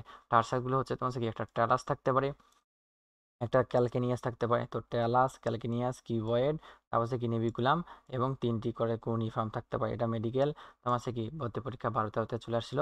তো এই পার্টটা তোমার হচ্ছে কি অনেক অনেক ইম্পর্টেন্ট। ঠিক আছে, অর্থাৎ এই পার্টটা আসলেই অনেক ইম্পর্টেন্ট। যে তোমার এখানে কয় ধরনের থাকতে পারে, 7 ধরনের ট্যালাস থাকতে পারে। সেখানে তোমার কি কি থাকতে পারে, ট্যালাসগুলো হচ্ছে তোমার হচ্ছে কি একটা ট্যালাস, ক্যালকেনিয়াস, তারপর হচ্ছে কিউবয়েড, নেভিকুলাম এবং 3টি পিসিফর্ম থাকতে পারে। তো সুন্দরভাবে এই পার্টটা সুন্দরভাবে আমরা কি লাল দাঁড়িয়ে দিয়ে আমরা সুন্দরভাবে আমরা কি দেখাই নিব, যেটা ইনফিনিটি স্টার ইম্পর্টেন্ট, অনেক অনেক ইম্পর্টেন্ট। তারপর আমরা চলে আসলাম কি মেটাটার্সাল চলে আসলাম। মেটাটার্সাল এতটুকু মনে রাখবা যে এক সারিতে অবস্থিত 5টি ক্ষুদ্র লম্বাকার মেটাটার্সাল পথতলের সম্মুখ অংশ নিয়ে গঠিত। তাহলে এখান থেকে এতটুকু বুঝতে করতে হবে যে মেটাটার্সাল অস্থির সংখ্যা কতটি, 5টি। ফ্যালাঞ্জেসিস ফ্যালাঞ্জেসিস চলে আসি, যে পায়ের আঙ্গুলের অস্থিগুলোকে বলা হয় ফ্যালাঞ্জেস, বৃদ্ধাঙ্গুলে 2টি এবং অন্য আঙ্গুলে 3টি করে মোট 14টি ফ্যালাঞ্জেস। তাহলে এই পার্টটা থেকে তোমার এতটুকু বুঝতে করতে হবে যে বৃদ্ধাঙ্গুলে 2টি এবং অন্যান্য আঙ্গুলে তোমার কি 3টি করে মোট 14টি অস্থি নিয়ে গঠিত হতে পারে। তো এই পার্টটা থেকে আমরা কি করব, এমসিকিউর জন্য সিকিউর জন্য পড়ে নিব। ভাইয়া যতটুকু দেয় দিচ্ছে ততটুকু পড়লে that would be more than enough, ওখান থেকে তোমার হয়ে যাবে। এখন আমরা চিত্রে চলে আসি, চিত্রটা সুন্দরভাবে ভাইয়া সুন্দরভাবে তোমার এখন দেখা দিচ্ছে, সুন্দরভাবে তোমরা কি দেখে নাও। ঠিক আছে, তো আমরা এখন চিত্রটা অনুধাবন করব। যে বলছে যে এটা হচ্ছে শ্রীনিচক্র, আমাদের পায়ের অংশ। এই পুরা পার্টটাকে বলা হয় তোমার, দেখো এই পুরা পার্টটাকে কি বলা হয়, এই পুরা পার্টটাকে এখানে বলছে তোমার, দেখো এই পুরা পার্টটা হচ্ছে তোমার কি এই যে এইখান থেকে শুরু করে এখানে পুরা পার্টটাকে বলা হয় তোমার কি ফিমার বলা হয়। দা ফিমার হচ্ছে তোমার কি মানবদেহের সবচেয়ে দীর্ঘ অস্থি। ঠিক আছে না, তারপর চলে আসলাম তোমার কি প্যাটেলা, যেটা তোমার ফিমারের ঊর্ধ্ব প্রান্তের সাথে এবং টিবিয়ার নিম্ন প্রান্তের সাথে সাথে যুক্ত থাকে। তারপর আমরা চলে আসলাম কি টিবিয়া ফিবুলাতে চলে আসলাম। তো টিবিয়া ফিবুলা থেকে এতটুকুই, এখান থেকে এতটুকু হচ্ছে তোমার কি টিবিয়া হচ্ছে তোমার কি মোটা আকৃতির এবং ফিবুলা হচ্ছে তোমার যষ্টির মতো দেখতে, এখান থেকে এতটুকু মনে রাখবা। তারপর চলে আসলাম কি টার্সালে চলে আসলাম। ঠিক আছে, টার্সাল দেওয়া আছে, তারপর তোমার হচ্ছে কি মেটাটার্সাল দেওয়া আছে, তারপর ফ্যালেঞ্জেস দেওয়া আছে। তো টার্সালটা হচ্ছে তোমার দেখো এখানে তোমার টার্সালটা হচ্ছে তোমার কি টার্সালটা দেখতে এরকমের মতো, ফিবুলা দেখতে তোমার কি পায়ের অংশের মতো, মেটাটার্সাল তোমার অল্প একটু পাতার তোমার কি আঙ্গুলের তোমার সামনের অংশ, ফ্যালেঞ্জেস হচ্ছে কি একদম আঙ্গুলের অংশকে বোঝায়। ঠিক আছে, এখান থেকে এতটুকু পড়ে নিবা, এটা সিকিউর জন্য ইম্পর্টেন্ট না, এমসিকিউর জন্য ওভারঅল ইম্পর্টেন্ট এই পার্টটা। তারপর আমরা অর্থাৎ আমরা এখন এতটুকু সম্পর্কে আমরা আলোচনা করলাম যে উপাঙ্গীয় অস্থি তোমার হচ্ছে কি দুইটা পার্ট নিয়ে গঠিত। একটা হচ্ছে তোমার হচ্ছে কি তোমার কি কি নিয়ে গঠিত বল দেখি। একটা হচ্ছে নিম্ন অস্থি চক্র, একটা ঊর্ধ্ব অস্থি চক্র। নিম্ন ঊর্ধ্ব বাহু, যেটা তোমার হচ্ছে হাত নিয়ে গঠিত, হাতের দুইটা পার্ট, হাতে অনেকগুলো পার্ট দেখলাম, যেমন হিউমারাস, এটাকে বলা হয় হিউমারাস। তারপর হচ্ছে কি রেডিয়াস, আলনা, কার্পার, মেটাকার্পার, ফ্যালেঞ্জেস। অপরদিকে আমরা নিম্ন বাহুর পায়ে আমরা জানলাম যে তোমার হচ্ছে কি টিবিয়া, ফিবুলা, প্যাটেলা, তারপর ফিমার, তোমার হচ্ছে কি টার্সাল, মেটাটার্সাল, ফ্যালেঞ্জের সম্পর্কে আলোচনা করলাম। তো যেটুকু ভাইয়া সুন্দরভাবে বইটা দেখাই দিছে, সুন্দরভাবে এতটুকু পড়লে এখানে তোমার আর কনফিউশন থাকার কথা না। মেন এক্সামে যদি ভালোভাবে বইটা পড়ে থাকো, রিভিশন যদি দাও, তাহলে এখানে এই ক্লাস থেকে অনেক হেল্পফুল হবে, তোমার অনেক অনেক হেল্প হবে যে সুন্দরভাবে পড়ে নিবা। ঠিক আছে, তোমাদের কাছ থেকে এতটুকু রিকোয়েস্ট, তোমরা বইটা সুন্দরভাবে রিভিশন দিবা, বারবার রিভিশন দিবা। কেননা রিভিশন যদি তুমি লাস্ট মোমেন্টে না দাও, তাহলে যতই পড়ো না কারণ তুমি কি ভুলে যাবা, ভুলে যাওয়ার কারণে অ্যান্সার করতে পারবো না প্রপারলি, এবং অ্যান্সার প্রপারলি করার না যদি করতে না পারো তাহলে রেজাল্ট খারাপ হয়ে যাবে। তো এতটুকু রিকোয়েস্ট থাকবে, তোমরা বারবার কি করবা, বইটা রিভিশন দিয়ে দিবা, ঠিক আছে। তারপর আমরা এতটুকু সম্পর্কে আমরা আলোচনা করলাম। তাহলে কঙ্কাল তন্ত্র থেকে আমরা এতটুকু সম্পর্কে আলোচনা করলাম যে তোমার হচ্ছে কি কঙ্কাল তন্ত্র, তোমার হচ্ছে কি তোমার দুইটা পার্ট দেওয়া আছে, একটা হচ্ছে অক্ষীয়, একটা উপঙ্গীয়। অক্ষীয়র মধ্যে তোমার হচ্ছে কি রয়েছে, তোমার হচ্ছে কি মেরুদণ্ড, বক্ষপিঞ্জর, করটি আছে, ঠিক আছে। তো এত সম্পর্কে আমরা আলোচনা করলাম। তারপর দেওয়া আছে তোমার হচ্ছে কি, তাহলে কি তারপর উপাঙ্গের মধ্যে রয়েছে তোমার হচ্ছে কি ঊর্ধ্ববাহু, হাতের অংশ দেওয়া আছে, আর পায়ের অংশ দেওয়া আছে। হাতের অস্থিগুলোর নাম কি সম্পর্কে জানলাম, এবং পায়ের অস্থির সংখ্যা কতটুকু হতে পারে, কাজ কি হতে পারে, কোথায় অবস্থান করতে পারে, দেখতে কিরকম, এতটুকু সম্পর্কে আলোচনা করলাম। এবং এই পার্টটা থেকে, প্রথম থেকে এই পার্টটা থেকে যতটুকু কোশ্চেন আসতে পারে ততটুকু ভাইয়া সুন্দরভাবে এমসিকিউ এবং সিকিউতে শর্ট কোশ্চেন জন্য তোমার সিকিউ আন্ডারলাইন করে নিছে, নোট ডাউন করে দিছে। তো সুন্দরভাবে তোমরা কি করবা, নোট ডাউন করে নিবা। এতটুকু নোট ডাউন করে নিলে তোমার আর কোনো কনফিউশন থাকবে না, ঠিক আছে। তো ওভারঅল আমরা কি ওই তোমার এই অধ্যায়ে তোমার তোমার 25 থেকে 35% আমরা কি পড়া শেষ করে দিলাম, ঠিক আছে। ভালোভাবে আমরা কি করে দিছি, ভালোভাবে আমরা পড়া শেষ করে দিছি। তো এখান থেকে আমরা সুন্দরভাবে কি এতটুকু পড়বো। তারপর চলে আসলাম কি অস্থি এবং তরুণস্থিতে আমরা চলে আসলাম। তো অস্থি এবং তরুণস্থি সম্পর্কে আমরা কি এখন সুন্দরভাবে আর ভাইয়ের সঙ্গে তোমরা পড়ে নিবা এবং বইটা আন্ডারলাইন করে নিবা যে তোমার অস্থি এবং তরুণাস্থি, ঠিক আছে। যে যোজক টিস্যু পরিবৃত হয়ে মেরুদণ্ডী প্রাণীদের কাঠামো গঠন সহ দেহের বিভিন্ন অংশে ভার বহন করে তাকে কঙ্কাল যোজক টিস্যু বলা হয়।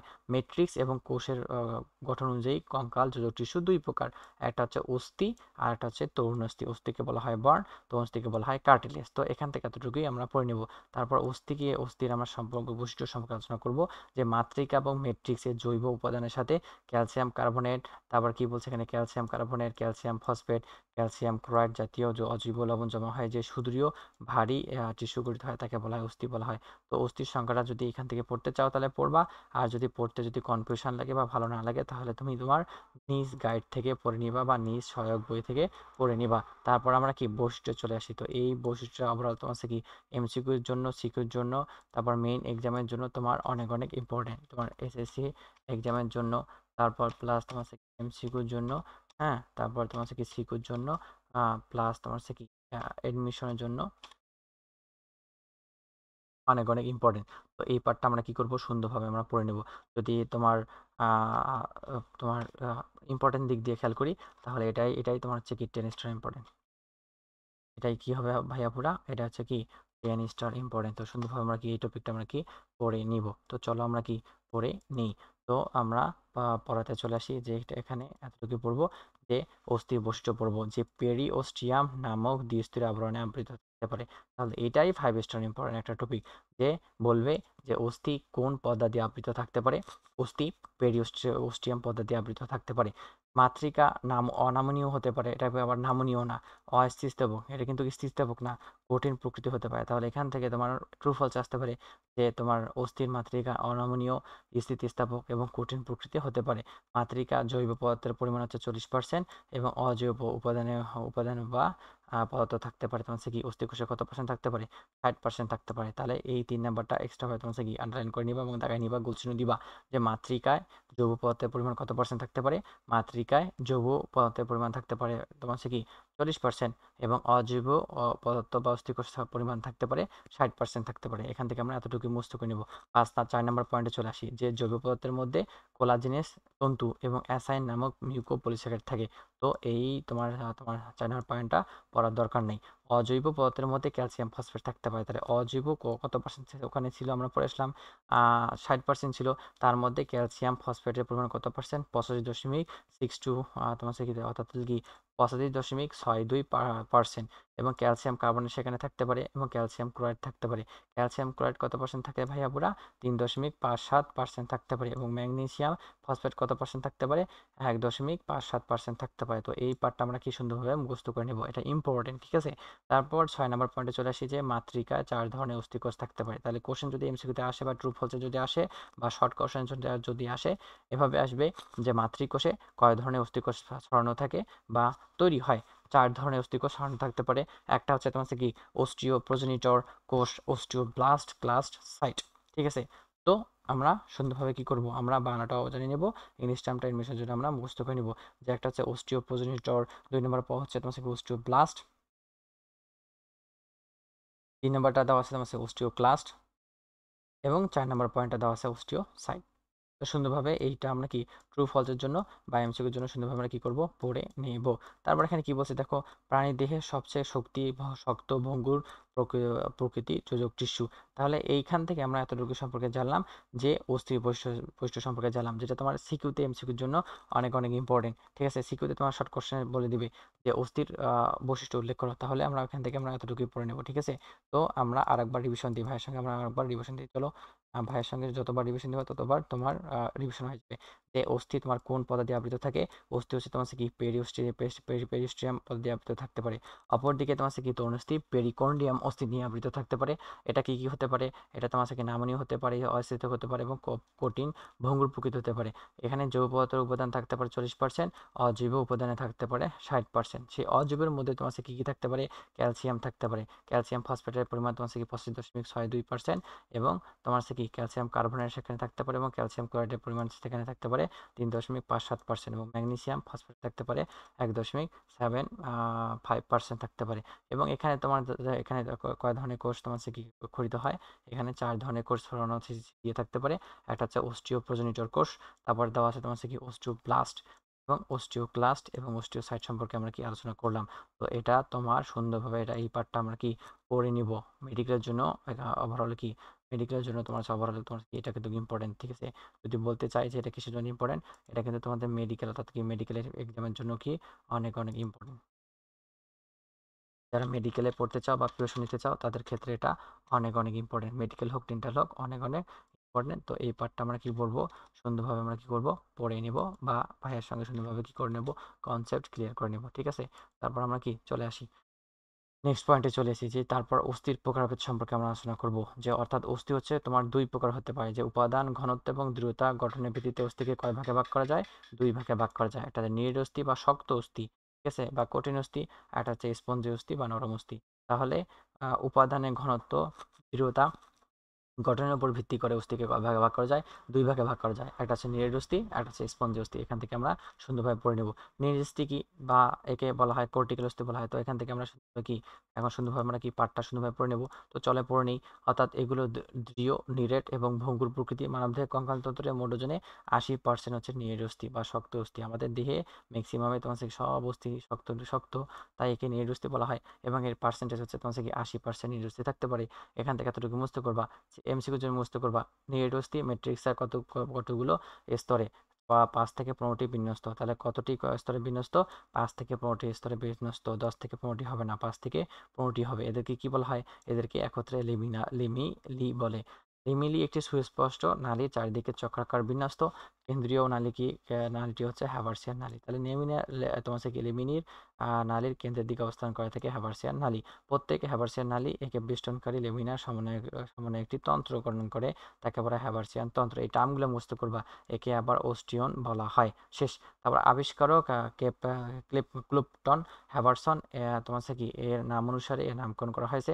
প্রত্যেক লেমেলার লেকুনা নামে কতগুলো ক্ষুদ্র গহ্বর পাওয়া যায়? অস্থিও কোষ লেকুনার ভিতরে অবস্থান করে।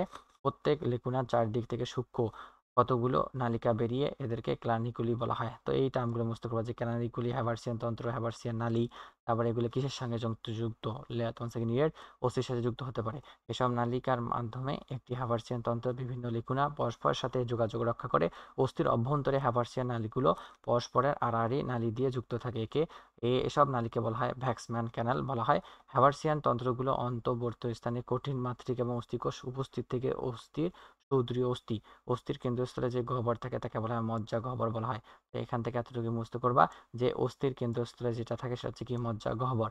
গহ্বরটা সময় লালও হতে পারে, আবার হলুদও হতে পারে। লালকে বলা হয় রেড বর্ন মেরো এবং হলুদকে বলা হয় ইয়েলো বর্ন মেরো। এখান থেকে এতটুকু পড়ে নিব, যে মানুষের তোমার কি কঙ্কালতন্ত্রের তোমার কি হাড়ে তোমার হিউমেরাস, তারপর রেডিয়াস, তার আলনা এবং ফিমারে তোমার কি কি থাকতে পারে? ফিমার, তারপর টিবিয়া, ফিবুলা ইত্যাদি তোমার কি কি থাকতে পারে? নিউরোস্থি নিয়ে গঠিত। তাহলে তোমার কোশ্চেন যদি চলে আসে যে নিউরোস্থি কোথায় কোথায় থাকতে পারে, নিউরোস্থি তোমার কি হাড়ের মধ্যে হিউমারাস, রেডিয়াস, আলনা, ফিমার, টিবিয়া, ফিবুলা। তো আমরা এখানে থাকতে পারি। তো এই পার্টটা আসলে তোমার কি 10 স্টার ইম্পর্টেন্ট। তো এই পার্টটা আমরা 10 স্টার ইম্পর্টেন্ট ফর এমসিকিউ। ঠিক আছে, তো এমসিকিউর জন্য আমরা এই পার্টটা সুন্দরভাবে কি করবো মুখস্থ করে নিব। ঠিক আছে, তাহলে আমরা আবার রিভিশন দিই, চলো রিভিশন আমরা আবার আরেকবার দেবো যে তোমার নিহিত অস্থিগুলো কি কি, শক্ত অস্থি এটা দেহের কত পার্সেন্ট থাকতে পারে, এটা দেহের কত পার্সেন্ট থাকতে পারে, এটা দেহের তোমার কত পার্সেন্ট ভাইয়া পরে থাকতে পারে, এখানে এটা দেহের তোমার হচ্ছে কি 80% তোমার থাকতে পারে। তো সুন্দরভাবে কি করবো আমরা এটা এতটুকু দেখাই নেবো। তারপর বলছে এটা 5 থেকে তোমার 5 থেকে 15টি বিন্যস্ত, একে বলা হয় লেমিনা বলা হয়, একে কি বলা হয়, একে লেমিনা বলে থাকে। তো একে লেমিনা বলানো হতে পারে এবং সেখানে হ্যাবারসিয়ান নালী থাকে, হ্যাবারসিয়ান তন্ত্র থাকতে পারে এবং ওস্টিয়ন থাকতে পারে, সেখানে ক্যানাইকুলি থাকতে পারে, টার্মগুলো মুখস্থ করবা। এবং সেখানে মজ্জা গহ্বর থাকতে পারে। মজ্জা দুই প্রকার, একটা লাল মজ্জা, একটা হচ্ছে কি তোমার হলুদ মজ্জা। লাল মজ্জাকে বলা হয় রেড বর্ন মেরো, হলুদ মজ্জাকে বলা হয় ইয়েলো বর্ন মেরো। সেখানে তোমার নিউরোসটি কোথায় কোথায় অবস্থান করে থাকে, হিউমারাসে থাকে, রেডিয়াসে থাকে, ফিমারে থাকে, টিবিয়া ফিউলাতে থাকতে পারে। তো এই পার্টটা আমরা সুন্দরভাবে কি করব, মুখস্থ করে নেবো। বাকিগুলো যদি তোমরা রিডিং দিতে চাও তাহলে রিডিং দিবা এবং বারবার রিডিং দিবা, যেন পড়তে পড়তে মুখস্থ করবে না, জাস্ট রিডিং দিলে তোমার কি হয়ে যাবে। এই যে আমরা পড়লাম যে তোমার সেই এটা সম্পর্কে বললাম যে মজ্জা গহ্বর দুই প্রকার থাকতে পারে, একটা হচ্ছে লাল, একটা হচ্ছে নীল, যেটা তোমার এমসিকিউর জন্য ইম্পর্টেন্ট। এটা হচ্ছে স্পঞ্জি অস্থি, এটা হচ্ছে নীল অস্থি, ঠিক আছে, এটা হচ্ছে অস্থি মজ্জা। তারপর এখানে তোমার বলছে যে তোমার বিভিন্ন অস্থির গঠন লম্বসের দিকে দিয়েছে, তোমার হ্যাবারসিয়ান তন্ত্র এবং একটি অস্থিকোষ দিয়েছে। তো যদি আমি বলতে চাই যে সিকিউর জন্য এই চিত্রটা অনেক অনেক ইম্পর্টেন্ট, সিকিউর জন্য এই চিত্রটা অনেক অনেক ইম্পর্টেন্ট। তো এই তোমার তোমার সিকিউতে তোমার ওভারঅল কি অনেকবার বোর্ডে আসছিল, তো সুন্দরভাবে এই চিত্রটা পড়ে নিবা। যেটা আছে হাবারসের নালী, জীবিত কোষ, ক্যানানিকুলি, শিরা, স্নায়ু, ধমনী, নিউক্লিয়াস এবং লেকুনা, এগুলো নিয়ে এগুলো পার্টগুলো সুন্দরভাবে বাসায় ট্রাই করবা এবং তোমার হচ্ছে কি অঙ্কন করতে চেষ্টা করবা, কারণ এটা মেইন এক্সামে তোমার থেকে চলে আসে। এই অধ্যায় থেকে যদি তুমি কোশ্চেন অ্যাটেন্ড করতে চাও তাহলে এরকম চিত্র অঙ্কন করে তোমার কোশ্চেন তোমার কি ফিক্সড করে অ্যান্সার করতে হবে। তো তোমাদের কাছে এতটুকু রিকোয়েস্ট, তো তোমরা যেগুলো আমি তোমাদের চিত্র দেখাই দিচ্ছি সিকিউর জন্য, সুন্দরভাবে তোমরা কি করবা, প্র্যাকটিস করবা। আমি আবার তোমাদের সামনে আমি চিত্রগুলা, অধ্যায় ভিত্তিক চিত্রগুলা কোনগুলো আসতে পারে সিকিউতে, সুন্দরভাবে আমি আবার ধরায় ধরায় আমি অঙ্কন করে শেখাবো, সমস্যা নেই। তারপর আমরা লাস্ট পয়েন্টে চলে আসলাম কি, স্পঞ্জি অস্থিতে চলে আসলাম। তো স্পঞ্জি অস্থিটা এখন আমরা কি পড়বো, নিহেড অস্থির ভিতরে অবস্থিত স্পঞ্জি অস্থি অপেক্ষিত হালকা অসংখ্য কাঠুরির স্পঞ্জের মতো। তাহলে এটা কিসের মতো দেখতে, কাঠুরির স্পঞ্জের মতো দেখতে, এতটুকু মুস্ত করতে হবে। যেসব অস্থির গঠন স্পঞ্জ এবং মৌচাকের মতো সেগুলোকে বলা হয় ক্যানসেলাস বলা হয় বা ট্রাবিকুলার বলা হয়। অর্থাৎ ট্রাবিকুলি অস্থি আর একটা নাম কি, ক্যানসেলাস। এটা কিসের মতো দেখতে, মৌচাকের মতো দেখতে। এটা কিন্তু অনেক অনেক ইম্পর্টেন্ট, তো এতটুকু আমরা দেখাই নেব। বা মানব দেহের কঙ্কালতন্ত্রের মোট ওজনে কত পার্সেন্ট স্পঞ্জ অস্থি থাকে, 20% স্পঞ্জ অস্থি থাকে। অপরদিকে তোমার নিহিত অস্থি কত পার্সেন্ট থাকতে পারে, এখানে আমরা বললাম না যেখানে 80% থাকতে পারে, আর স্পঞ্জ অস্থি থাকতে পারে 20%, মোট 100%। অর্থাৎ স্পঞ্জি অস্থি গাঠনিক এবং কার্যকরীকে বলা হয় ট্রাবিকুলি। এটা ইনফিনিটিসটা ইম্পর্টেন্ট, যে তোমার কি চলে আসবে যে বলবে যে স্পঞ্জি অস্থির গাঠনিক এবং কার্যকরীকে কি বলা হয়, ট্রাবিকুলি বলা হয়। যেমন আমরা পড়ে নেই যে ফুসফুসের গঠন ও কার্যকরীকে বলা হয় প্লুরা। তারপর অ্যালভিওলাসের গঠন ও কার্যকরীকে বলা হয় ট্রাবিকুলি। এখানে আবার তোমার কি স্পঞ্জি অস্থি গঠনগত এবং কার্যকরীকে বলা হয় ট্রাবিকুলার, নট ট্রাবিকুলি। ট্রাবিকুলি যখন আসবে তখন ফুসফুসের ক্ষেত্রে প্রযোজ্য, আর ট্রাবিকুলার আসলে তোমার কি স্পঞ্জ অস্থির ক্ষেত্রে প্রযোজ্য। অস্থিকোষ লেকুনা ক্যানানিকুলাস সমন্বয়ে গঠিত। ট্রাবিকুলার সময়ের মধ্যবর্তী স্থানে লোহিত অস্থিমজ্জা পূর্ণ থাকে। অস্থির আবরণকে পেরিস্টিয়াম বলা হয়। তাহলে অস্থির আবরণকে কি বলা হয়, পেরিস্টিয়াম বলা হয়।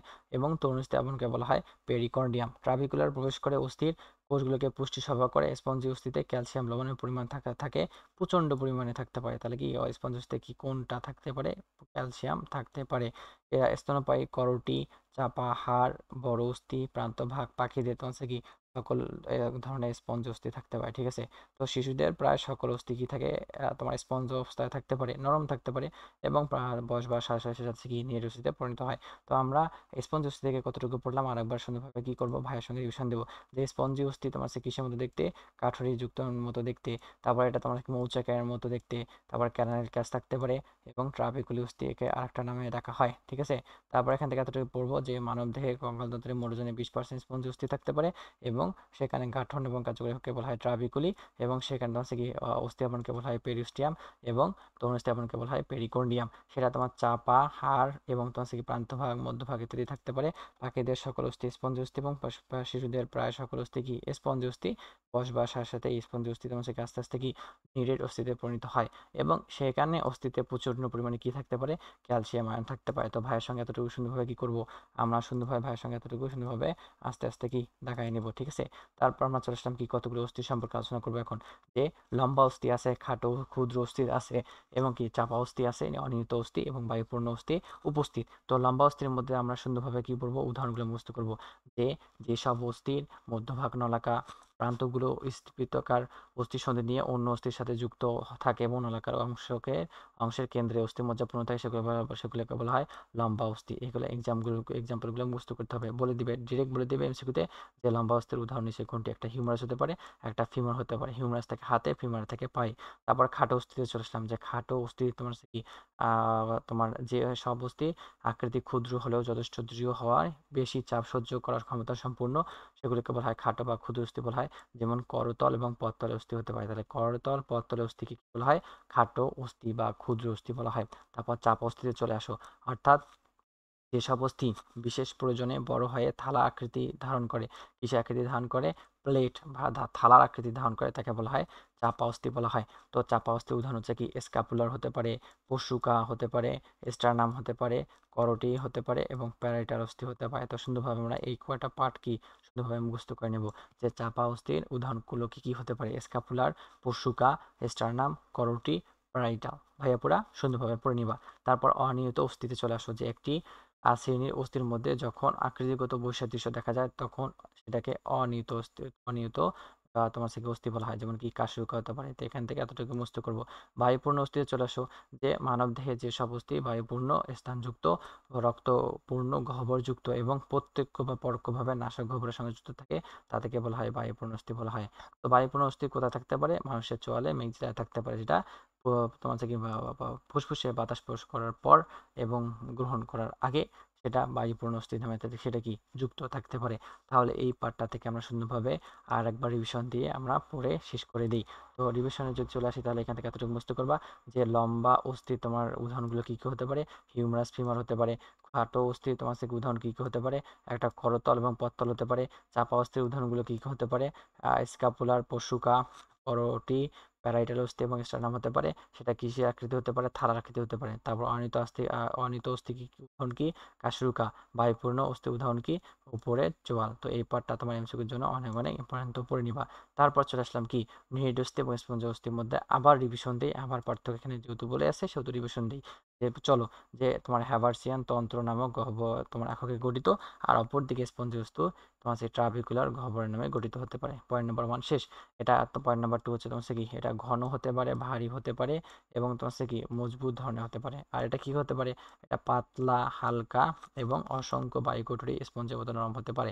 তারপর এখানে কি বলছে নেক্সট পয়েন্টে, যে বাইরের এটি অস্থির বাইরের প্রধান স্তর গঠন করে, আর এটা নিরেট অস্থি এটা কি ভিতরে স্তর গঠন করতে পারে, ঠিক আছে। তারপর মানব দেহে কঙ্কান্তরের মোট ওজনে তোমরা কত পার্সেন্ট নিরেট অস্থি, 80% নিরেট অস্থি, আর 20% কি থাকতে পারে, স্পঞ্জ অস্থি থাকতে পারে। ফিমার এবং হিউমারাস এই ধরনের অস্থি হতে পারে, সেটা নিরেট অস্থি। তারপর এখানে দেওয়া আছে কি চাপা, হাড়, করোটি।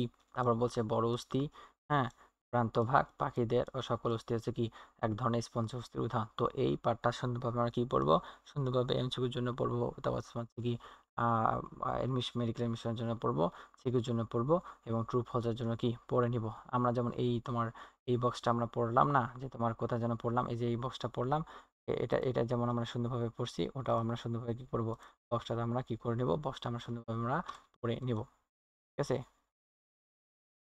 তো এটাও আমাদের জন্য কি অনেক অনেক ইম্পর্টেন্ট। তো এই বক্সটা আমরা সুন্দরভাবে এটাও আমরা সুন্দরভাবে এখানে আন্ডারলাইন করে নেবো। এটা কিসের জন্য ইম্পর্টেন্ট হতে পারে, এটা এটার জন্য ইম্পর্টেন্ট হতে পারে। দেখো,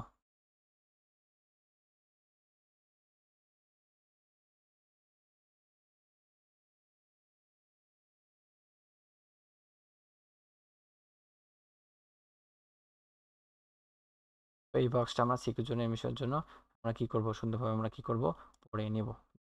পরের বক্সটা আমরা কি করব, আমরা পড়ে নেব এই বক্সটা, ঠিক আছে। আমরা যেন ওই বক্সটা ইম্পর্টেন্ট, এই বক্সটাও এখান থেকে ইম্পর্টেন্ট,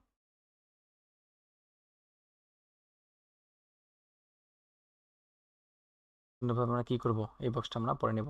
তারপর আমরা চলে আসলাম কি অস্থির কাজে চলে আসলাম, যে অস্থির কতগুলো কাজ দেওয়া আছে এগুলো সম্পর্কে আমরা এখন আলোচনা করবো যে অস্থির কাজগুলো কি কি। অস্থির কাজকে দুই ভাগ করা যায়, একটা যান্ত্রিক কাজ আর একটা হচ্ছে কি রাসায়নিক কাজ বা শারীরবৃত্তীয় কাজ। তো যান্ত্রিক কাজের মধ্যে অন্যতম কোনগুলো হতে পারে, অন্যতম কোনগুলো নয়, এগুলো সম্পর্কে আলোচনা করব। এবং রাসায়নিক কাজের মধ্যে কোনগুলো অন্যতম হতে পারে, কোনগুলো অন্যতম নয়, এগুলো সুন্দরভাবে কি করবো, ভাইয়ের সঙ্গে সুন্দরভাবে কি করবো, পড়ে নিব। তো চলো আমরা পড়ে নিই, হেডলাইনগুলো তো সুন্দরভাবে জানি। যে বলছে দেহের কাঠামো গঠন, তো যান্ত্রিক কাজ অন্তর্ভুক্ত কি দেহের কাঠামো গঠন করতে সাহায্য করে থাকে, নামনীয় এবং অঙ্গাদি রক্ষণাবেক্ষণ করতে সাহায্য করে, যেমন কি আমাদের মস্তিষ্ক, হৃৎপিণ্ড, ফুসফুস ইত্যাদি তোমার হচ্ছে কি রক্ষা করে। তারপর হচ্ছে কি ভার বহন করতে সাহায্য করে থাকে, আমাদের দেহে একটা নির্দিষ্ট ওজন আছে সেটা বহন করতে সাহায্য করে। তারপর চলনের ক্ষেত্রে গুরুত্বপূর্ণ ভূমিকা পালন করে। তাহলে এখান থেকে আমরা এতটুকু পড়ে নেব। এবং চলে আসি যে তোমার শারীরবৃত্তীয় কাজে চলে আসি। যে ৫ নম্বর এখানে পয়েন্টে বলছে রক্তকণিক উৎপাদন। আমরা প্রথমে পয়েন্টে পড়ে আসছি যে তোমার অস্থিকোষ থেকে অস্টিও ক্যালসিয়াম নামক হরমোন গঠিত হয়, যা চর্বি এবং গ্লুকোজের পরিমাণ নিয়ন্ত্রণ করে থাকে। তাহলে এখান থেকে এতটুকু পড়ে নিবা যে তোমার হেমাটোপয়েটিক স্টেম কোষ, কি কোষ, হেমাটোপয়েটিক স্টেম কোষ। তাহলে HSC এর পূর্ণভাবে হবে তোমার হচ্ছে হেমাটোপয়েটিক স্টেম সেল হবে। তো এখান থেকে এতটুকু মুক্ত করবা। তারপর এখান থেকে আর কিছু মুক্ত করা দরকার নাই। লোহিত মজ্জা থেকে 5 মিলিয়ন লোহিত কণিকা উৎপাদন হয়। তাহলে এইখান পার্টটা থেকে আমরা এতটুকু মুক্ত করব যে লোহিত ও মজ্জা থেকে কত মিলিয়ন লোহিত কণিকা সৃষ্টি হতে পারে, 5 মিলিয়ন তোমার লোহিত কণিকা সৃষ্টি হতে পারে। এখান থেকে এতটুকু মুক্ত করলে হয়ে যাবে। তারপর তোমার 6 নম্বর পয়েন্টে চলে আসো যে চর্বির আধান হিসেবে কাজ করে থাকে। আমরা পড়লাম যে মজ্জা হচ্ছে দুই প্রকার, একটা হচ্ছে লাল মজ্জা, একটা হচ্ছে কি তোমার হলুদ মজ্জা। লাল মজ্জাকে বলা হয় তোমার রেড বর্ন মেরু মেরু বলা হয়, আর হলুদ মজ্জাকে বলা হয় ইয়েলো বর্ন মেরু বলা হয়। তো এখান থেকে এতটুকু বুঝতে করবো যে খনিজ পদার্থ সঞ্চয়। তারপর খনিজ পদার্থের মধ্যে রয়েছে তোমার ক্যালসিয়াম থাকতে পারে। ক্যালসিয়ামের পরিমাণ কত পার্সেন্ট থাকতে পারে, 97% থাকতে পারে। এখান থেকে এতটুকুই মুখস্থ করলে হয়ে যাবে। তারপর শ্রবণের ক্ষেত্রে সাহায্য করে, অর্থাৎ কি আমরা যে কথা বলি সেটা শুনতে সাহায্য করে। রোগ প্রতিরোধ ক্ষমতাতে চলে আসি, তাহলে রোগ প্রতিরোধ ক্ষমতা থেকে এতটুকু পড়ে নিবা যে RES এর পুনরূপ কি, যে রেটিকুলো এন্ডোথেলিয়াম সিস্টেম। তো এখান থেকে এতটুকু পড়লে হয়ে যাবে। তোমার কোশ্চেন চলে আসতে পারে যে what is the full form of RES, অর্থাৎ এখানে ফুল ফর্ম হচ্ছে তোমার রেটিকুলো এন্ডোথেলিয়াম সিস্টেম। এখান থেকে এতটুকু পড়লে হয়ে যাবে।